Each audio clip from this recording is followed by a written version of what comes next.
pẹ̀lú bí ariwo dé gbogbo Nàìjíríà wípé àwọn ológun kan wọ́n fẹ́ fipá gbàjọba kúrò lọ́wọ́ ààrẹ Bọ́lá Ahmed Tinubu. Níṣe ni àṣírí ló ti tú sí tẹlifíṣàn Yorùbá Tòótọ́ nípa ìdí pàtàkì mẹ́ta tí wọ́n fi ní àwọn ológun tó fẹ́ gba ìjọba kúrò lọ́wọ́ ààrẹ Bọ́lá Ahmed Tinubu kó tó di pé àṣírí wọn ó tú. Ẹ rántí pé òpin ọ̀sẹ̀ tó kọjá ní ìwé ìròyìn orí ẹ̀rọ ayélujára ni tó jẹ́ ti gbajúgbajà ajàfẹ́tọ̀ọ́ ọmọnìyàn àti olóṣèlú ní Comrade Ọmọyẹlé Sowore ni ó tú àṣírí wípé àwọn ológun kan tí wọ́n tó mẹ́rìndínlógún wọ́n ti wà látìmọ́lé táwọn ọ̀gá sójà àtakò wọn sí nítorí pé àṣírí tú pé wọ́n fẹ́ dìjẹ gbàjọba lórílẹ̀‐èdè yìí àti pé inú oṣù kẹwàá ọdún tí a wà nínú ẹ̀ yìí wọ́n náà fi ìdìtẹ̀ gbàjọba wọn ni wọ́n fi sí. Ọ̀rọ̀ yìí ló máa di ariwo. Bẹ́ẹ̀ ni iléeṣẹ́ ológun Nàìjíríà wọ́n ti fi ọ̀rọ̀ síta nípasẹ̀ agbẹnusọ wọn ọ̀gbẹ́ni Tukur Gusau. Nínú àtẹ̀jáde tí bàbá náà fi síta ló jẹ́ kó di mọ̀ pé káwọn ọmọ Nàìjíríà lọ́wọ́ fọkànbalẹ̀ ká má ṣe dá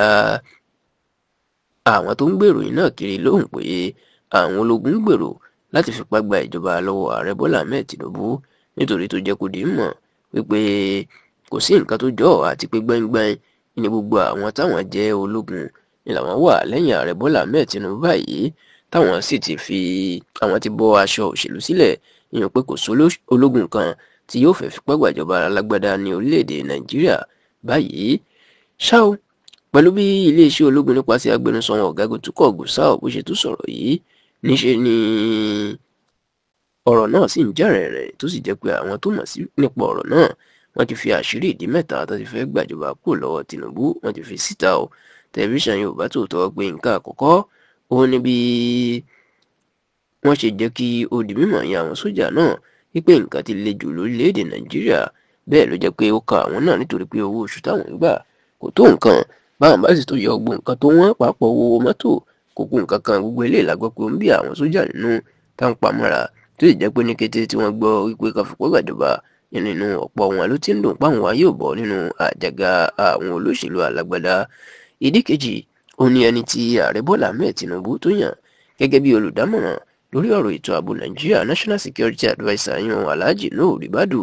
Tẹlifíṣàn Yorùbá Tòótọ́ pé inú ọ̀pọ̀ àwọn ọ̀gá ológun ní ọdún nítorí pé sójà náà máa ń yàn sí ipò bẹ́ẹ̀, ṣùgbọ́n nítorí tí Tinubu tó fọkàn tán Ribadu ló jẹ́ kó yàn sí ipò ọ̀hún, èyí tí wọ́n ní ó ń bí àwọn sójà nínú nítorí pé kò yẹ káwọn máa wà lábẹ́ àṣẹ ọlọ́pàá tàbí káwọn lọ máa jábọ̀ ṣẹ́ fún ọlọ́pàá. Gbogbo eléyìí la gbọ́ pé ó jẹ́ kí wọ́n máa kọlù ká máa bínú sí Ribadu. Bẹ́ẹ̀ la gbọ́ pé àṣírí kẹta ò ní bí àwọn olóṣèlú kan tí inú odò sáàrẹ Bọ́lá Tinubu tó sì ti rí pé ó ti ń fojú hàn pé yóò tún jáwé olúborí lọ́dún 2027 fún sáà kejì tí wọn kò sì fẹ́ kó wà níjọba dé ọdún 2031. Àwọn náà la gbọ́ pé tó wà lẹ́yìn ìdìtẹ̀ ìjọba ẹ̀ tó sì jẹ́ pé nǹkan mẹ́tẹ̀ẹ̀ta ẹ̀ ni la gbọ́.